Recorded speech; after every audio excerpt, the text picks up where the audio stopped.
यार बाल मेरे मियाँ सारे दे काम करता है पिया थोड़ी मेहरबानी जी इस टाइम गरीब आए पे थोड़ी मेहरबानी जी जी छोटे छोटे बच्चे ने पे ते उन्होंने जड़ा है राशन पौनी मैं भी रोज़ा रखना होंदा है पिया रोज़ा मैं औखा रखेनी हाँ पई ते मिलिया जावे जी सानू कोई मेरा बेटा जड़ा है पिया कोई लाया आंदा 500 रुपया जो ओहदे कोल बनदा है पिया शाम नूं साडा थोड़ा घना रोटी पानी हो जांदा है पिया बस साढ़े कोल जी खर्चा कोई नहीं है पे अस खर्चे तो बहुत मजबूर हैं पे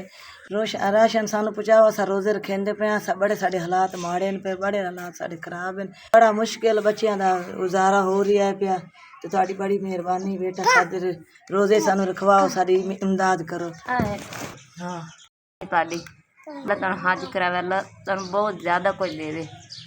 छोटे छोटे बच्चे थोड़ी मेहरबानी बड़ा ख्याल कीता ने जो राशन पहुँचा दिता ने देवे तुस सानू राशन पहुँचाया अल्लाह तुहानू बड़ा देवे अल्लाह तुहानू हज उमरे करावे अल्लाह दी ज़ात कहना दिवने तुहानू खुश रखे अल्लाह तुहानू तंदुरुस्तियां देवे अल्लाह दी ज़ात अगे भी दुआवां तुहानू करने आ बेटा मैं भी तुहानू दुआवां करता बड़ा कोई तनु अल्लाह दी ज़ात दे अल्लाह खुश रखने अल्लाह खुश रखने अल्लाह तुहानू राशन पड़ाया ने रब दी ज़ात कोल मैं दुआ मंगने मेरे बेटे ने तुहानू अल्लाह मेरी दुआ लवाई